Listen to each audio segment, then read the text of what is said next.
Сегодня мы поговорим о 4 стадиях железодефицита, анемии и бесполезных препаратах железа с рекомендациями врача-диетолога. Для начала подпишись на канал, нажми на колокольчик и в конце поставь лайк, так больше людей увидит это видео. Спасибо, друзья, за вашу поддержку и спонсорство. Наша команда очень вам благодарна. Все варианты помощи в описании. Ну тогда начнем. Тема достойна многомесячного разбора и всегда востребована. После нескольких сотен новых запросов сделала краткий полезный пост. Можно уже и книгу написать по этой теме. 4 стадии железодефицита и анемии. От дыма в доме перед пожаром до горы пепла от сгоревшего дома. Конечно же, лучше вовремя принюхаться. Первая стадия еще не анемия, но начавшийся железодефицит. Ферритин в анализах крови 50 микрограмм на литр. В идеале должен быть равен собственному весу. 60-70 микрограмм на литр. Средний объем эритроцита. МакФей.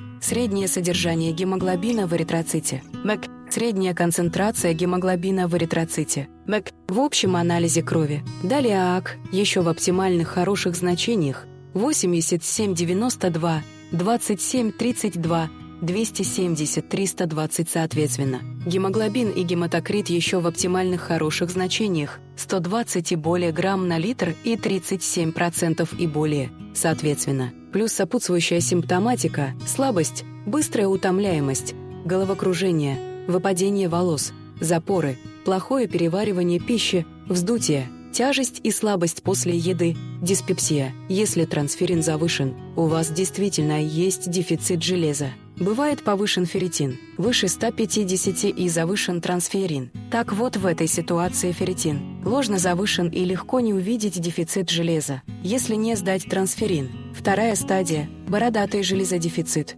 Ферритин ниже 50 микрограмм на литр. Трансферин повышен. Средний объем эритроцита МакФей, ВААК ниже 87. Среднее содержание гемоглобина в эритроците МЭК, ВААК ниже 27. Это значит, что уже уменьшаются по размеру переносчики гемоглобина, эритроциты, и на них уже мало гемоглобина. Третья стадия – уже начальная стадия анемии и запущенный железодефицит, гематокрит ниже 37%. Начальная стадия анемии. Ширина распределения эритроцитов OWCV выше 14%. Цветовой показатель в общем анализе крови от 0,85 до 0,95. Четвертая стадия – полноценная анемия эритроцитов. ВААК – это RBC, крайне мало, ниже 4. Гематокрит ниже 35%. Гемоглобин ниже 110 грамм на литр. Средний объем эритроцита и среднее содержание гемоглобина в эритроците ниже 87 и 27 соответственно. Бесполезные препараты железа. Большинство из них старого поколения. Двувалентные. Сорбифер дурулез, ферритап, фенюльс, ферумлек, тардиферон, ферлатум, капельницы, феринжект. Да, ибо на неподготовленном организме капельницы могут дать осложнения на почки, и потом вообще будет плохо организму. Лучшие и биосвояемые формы железа, типа безглицинат или хемоплекс, так как опять же при 2-4 стадиях ЖДА проблема не в железе, а уже на уровне белка, витаминов группы В и пищеварения, и даже, скорее всего, после применения вышеперечисленных препаратов уровни железа у вас даже поднялись, а после отмены этих препаратов обратно упали. Это обычная ситуация. Побочки от такого бездумного приема железа или капельниц – головокружение,